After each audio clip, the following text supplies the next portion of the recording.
I expect no references. I expect this to be a completely standalone film that doesn't require you to watch Friendship is Magic, or any of the other Equestria Girls films, or the miniseries. Expect the unexpected. Back in the day, I used to walk these halls acting tough. Yeah, you were a right bitch. Also, why does Sunset Shimmer look so much like she did in the first film? I mean, just swap the colours of her t-shirt and skirt round and lose the sleeves on her jacket and she looks near enough the same as she did in the first two films. Or like she does in my videos! I lost the crown, you didn't leave me out in the rain. You do remember that's Princess Twilight, don't you? Well, after the song, Sunset Shimmer bumps into someone. I'm sorry, I didn't see you come in. I've been here for a while. I've been trying to get your attention for like half the song. So they are aware they're singing. Rainbow Dash is wearing trousers. Halle bloody Luya. Besides, it's just the yearbook. Just the yearbook? What exactly is a yearbook? You hear about them all the time in American programs like they're some sort of self-evident thing, but I've never even seen one in real life. The student body has entrusted me with the responsibility of gathering their memories into the pages of this book. Well, we think very highly of ourselves, don't we? Even though from the looks of things, this is a team project. I was not voted greatest and most powerfulest. Explain yourself. We're not having a greatest and powerfulest superlative. Sorry. Trixie says she'll have her revenge for not being in the yearbook. Then they all leave for the day, and we get to see where Sunset Shimmer lives. I know I'm meant to think this is really cool since Sunset Shimmer is my favourite character in MLP, but I can't help but question this. I always imagined she lived in some sort of self-sustaining house in the woods, much like Miss Honey and Matilda. And yes, I have read the book. But we see her flat, and she also has 3 guitars, a computer with 2 screens, a massive TV. Where does she get the money? Well, Sunset goes to bed, and then we see these weird ribbon things fly through the air and into the woods behind the school. And then we're at the beach. I heard someone complain when the trailers were going out that this film was only done so they could have a beach film. And while at the time they hadn't shown much other than the beach, meaning that thinking that the entire film would be at the beach is logical, I find the idea that they shouldn't do a beach film on the basis that they'd all be in swimsuits problematic. Because really, how is a swimsuit inherently sexual? And telling girls that they shouldn't wear one is like saying to a girl that they should be ashamed or cover up their bodies. And that's wrong. Because the human body is a marvel of millions of years of evolution. Or something. Yeah, I'm about as good at this sort of thing as the video game industry is at PR. Free the nipple! I do have an issue, however. And it's the same one as when they're not in swimsuits. They're all stick thin. I know My Little Pony tends to take a base design and swap hairs and colours around to make new characters, which isn't a problem with ponies. But with human characters, it could imply that this is what they think people should look like. And people don't all look the same. I mean, you get some that are taller, some that are shorter, some that are fatter, some that are thinner, even if they're the same age. Your eyes do not deceive you! I finally invented a selfie-sensing camera! It hovers into position whenever it detects a selfie opportunity! Isn't that then not a selfie? Isn't that just you taking a picture of yourself with a drone? Well, Sunset Shimmer arrives, and all her friends start acting strange. And we ain't friends. She reads Applejack's memories to see that she isn't in any of them. I can see your memories, and I'm not in them. Let's go steal some Ferraris! She tries to jog their memories, but to no avail. Twilight, you remember me, right? Remember that time in the forest when you told me you don't make love, you fuck? I thought my inner goddess would explode. Sunset Shimmer goes to message Princess Twilight to see if she remembers her. Dear Princess Twilight, this is gonna sound crazy, but are we friends? Of course we're friends! Why does she say what she's writing out loud? Maybe that's why they never go to class. Outside of the shorts. Sunset Shimmer decides that the best way to figure out what's going on with her friends is to go through the portal to Equestria. Which would be a cool thing to see, her going back to Equestria, except they already did that in the miniseries so they could get Starlight Glimmer in the human world. Yay. When she arrives there, Twilight has no idea how to help, but she knows of someone who could. Ooh, this is going to be fun. I mean that I come before you a changed pony, humbly asking for forgiveness, guidance, and knowledge. And with that, Celestia came. Hard. I've missed you, Sunset Shimmer. You know, for a while now, I thought that Sunset Shimmer might be Celestia's daughter. I mean, I know the chances of that being the case are as likely as Starlight Glimmer being Arya Blaze's mother. But they both have suns on their butts. Celestia, of course, has a thing for unicorns with her Academy for Gifted Unicorns. Not only that, but it would explain why Celestia and Luna didn't understand how Flurryheart was born an alicorn. If they had had children who were born either Unicorn, Pegasus, or Earth Pony, then it would plug the gap on why they couldn't understand why Flurryheart was born an alicorn. Granted, that would be copying Star Trek Discovery to a degree, but I don't think that should put them off. Although unicorn and alicorn babies, those wee horns have got to be a nightmare for the mother. Unless they go out backwards. I am not familiar with the exact spell that could have erased your friend's memories. Jaeger bombs. Celestia and Luna take Sunset and Twilight, I feel like I'm talking about times of day, to the restricted section of the Canterlot Library, where they keep the original copy of the Pony Sutra. Although it's kind of interesting how nonchalant Sunset is, whereas Princess Twilight is geeking out. They find a scroll that tells them about the Memory Stone.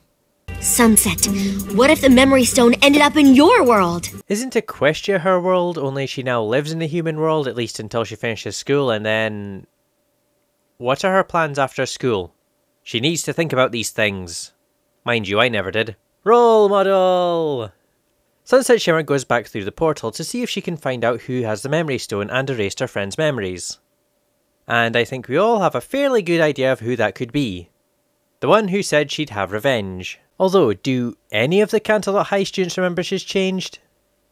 Do any of them even remember she's actually a pony from an alternate dimension? Mind you, that probably sounds crazy to them. Well, she confronts Trixie, but it turns out it wasn't her that altered everyone's memories. Did somebody really erase everyone's memories of you? Mm-hmm. So you have this idea of who you're supposed to be, but no one at school sees you that way. Think it would be weird if this whole film was meant to be a metaphor for gay or transgenderism, especially since who she is a unicorn from Equestria. Unless she now identifies as a human from the human world. Mind you, if it is, then she's a better unicorn for it than another unicorn I could mention. Sunset and Trixie team up, and after questioning some people, they go back to the yearbook room to go over everything and see if they missed anything. Maybe it's like Scooby-Doo, where it's always the person at the beginning you forgot about. But we've talked to everyone, A to Z. Wait, not pictured. Wallflower Blush. Who's Wallflower? I'm right here, you know. While Trixie's talking to Wallflower, Sunset gets a message from Twilight saying that if the spell isn't broken in 3 days, then the memories will be lost forever. Oh no, this spell works on Disney princess logic. Twilight draws a stone formation where the memory stone was hidden in the book, and it looks just like the one Wallflower Blush has on her computer. Sunset does her Deanna Troi thing on Wallflower, and sees that it was her who erased everyone's memories of Sunset Shimmer being reformed. Although, how does she remember Twilight, Pinkie, Applejack and Rarity having their memories altered? Is she like Rick or something? You don't see me fitting in. I'm sitting here alone. What is this, the second, third song? Invisible, invisible. It's like I don't exist. You erase everyone's memories all the time. Of course they're gonna forget you, you fud. Forget this ever happened. Don't erase! Sunset and Trixie team up, and after questioning some people... Why do I feel like I've said that before? How is it already 3 o'clock? Sunset Shimmer finds a note in her pocket telling her to check Twilight's drone. You don't see me fitting in. What is this, the second, third song? Actually, the wise and moralizing Trixie was making a point. You said you didn't do anything. I didn't. I wasn't mean to her at all. Well, maybe it's not good enough to not be mean to someone. Maybe you have to be nice. Don't you have to know who they are in order to be nice to them? Although they were both in the yearbook club. Either way, Sunset goes to stop Wallflower and get her friend's memories back. Hey, there's Brad. Fuck you, Brad. Listen, I used to be just like you. Sure, I was popular, but I was lonely. When was she popular? I mean, more so than any other student at CHS. Apart from when she was voted meanest, it seems as though every student is as popular as each other. With random high fives. I don't know, maybe Wallflower has a crush on Sunset Shimmer or something. DHX, you're trying to bait me. Well, I'm not going to ship them. You're going to have to put them on a date first. Wallflower takes out... Is that an Easter egg? Not at all! Sunset Shimmer jumps in front of the beam and has her memories since she arrived in the human world erased. Although that looks like it would give you one hell of a headache. Fluttershy! Rarity!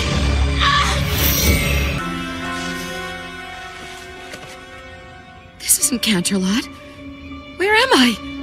Princess Celestia? Huh. You know, I never thought I wanted to see Sunset Shimmer after she came to the human world until just now. Well done, DHX. Well done. Who are you? We're your friends. And then they morph. Go, go, Power Rangers! Go, go, Power Rangers! Go, go, Power Rangers! Mighty Morphin Power Rangers! Bring on the Pony Zords! Wallflower, you have magic you do not understand, but it is nothing compared to the magic of— Yeah, we get it! Light her up, lady! Best Twilight interruption ever! The main six destroy the Memory Stone and all get their memories back.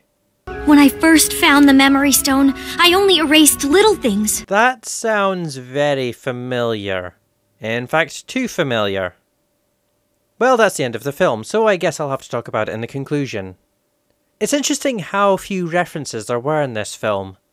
I mean, after Legend of Everfree, I was expecting this film to be Sunset Shimmer, Battle of the Bands, Evil Twilight, Camp Everfree, miniseries, new bad guy, Sunset Shimmer, Battle of the Bands, Evil Twilight, Camp Everfree, miniseries, new bad guy defeated.